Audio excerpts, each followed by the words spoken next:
Assalamualaikum warahmatullahi wabarakatuh. Hai teman-teman semua, di sini saya akan menjelaskan sedikit materi mengenai pidato sebagai keterampilan retorika.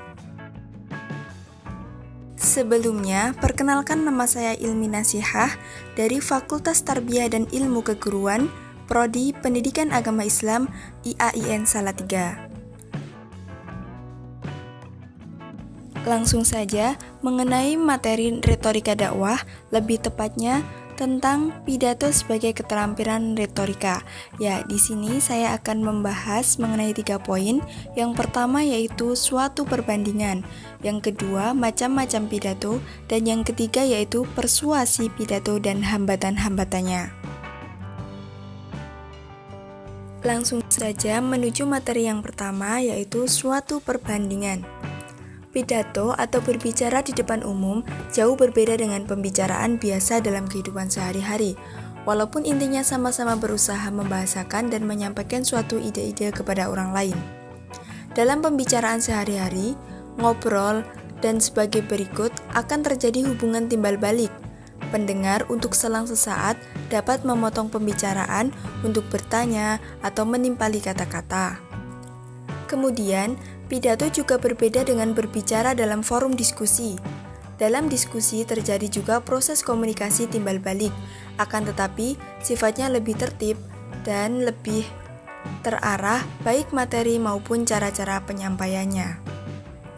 Demikian juga berpidato berbeda juga dengan bernyanyi yang dilakukan di atas panggung dan didengar serta dilihat oleh orang banyak. Perbedaan antara berpidato dengan bersandiwara ataupun bernyanyi ini antara lain terletak pada segi background atau latar belakangnya. Menuju materi yang kedua yaitu macam-macam pidato. Di sini, pidato dibagi menjadi beberapa segi. Yang pertama yaitu menurut Aristoteles. Menurut Aristoteles, pidato dibagi menjadi 3, yaitu pidato politik, pidato forensik, dan juga pidato epideitik.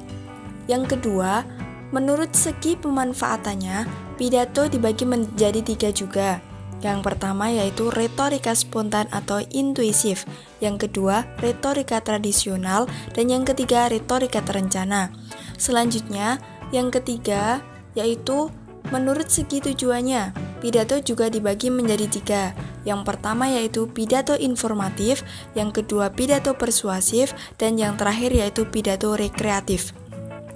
Kemudian yang keempat yaitu menurut segi persiapannya, pidato dibagi menjadi 3, yaitu pidato impromptu, pidato memoriter, dan juga pidato extemporer.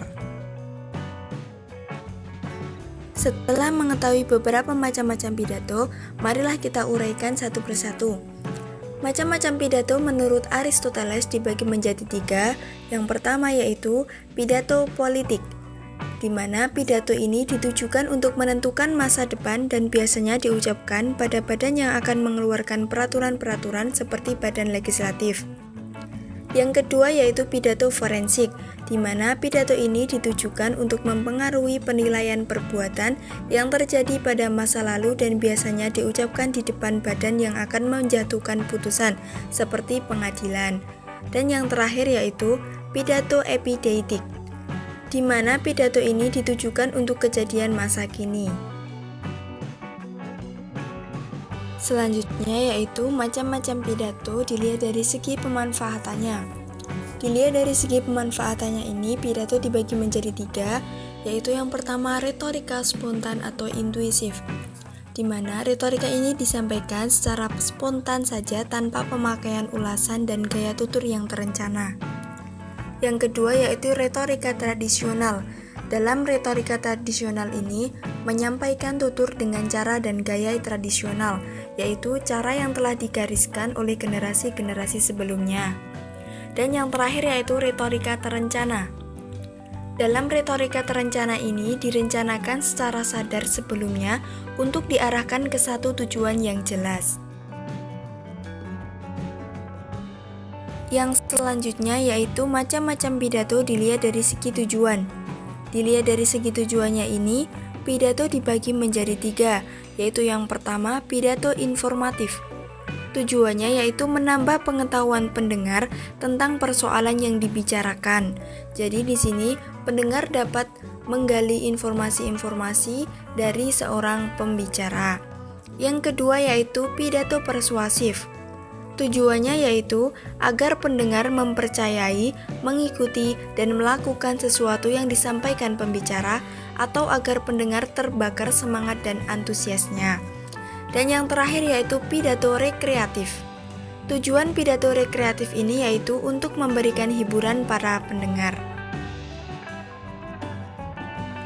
Macam-macam pidato yang terakhir yaitu pidato dilihat dari segi persiapannya.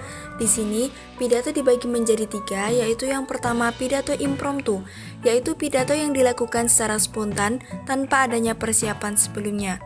Yang kedua yaitu pidato memoriter, yaitu pidato dengan hafalan kata demi kata dari isi pidato yang telah dipersiapkan sebelumnya.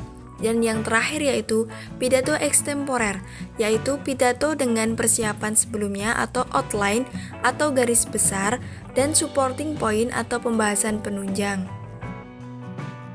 Selanjutnya menuju materi yang terakhir yaitu persuasi pidato dan hambatan-hambatannya.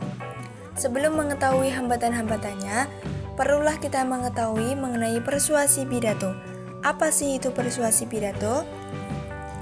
Baik, persuasi pidato merupakan usaha untuk mempengaruhi pendapat, pandangan, sikap, ataupun merubah tingkah laku seseorang yang dapat ditempuh atau dapat dilakukan dengan cara koersif, yaitu dengan cara paksa bila perlu disertai dengan teror-teror yang dapat menekan batin dan menimbulkan persuasif.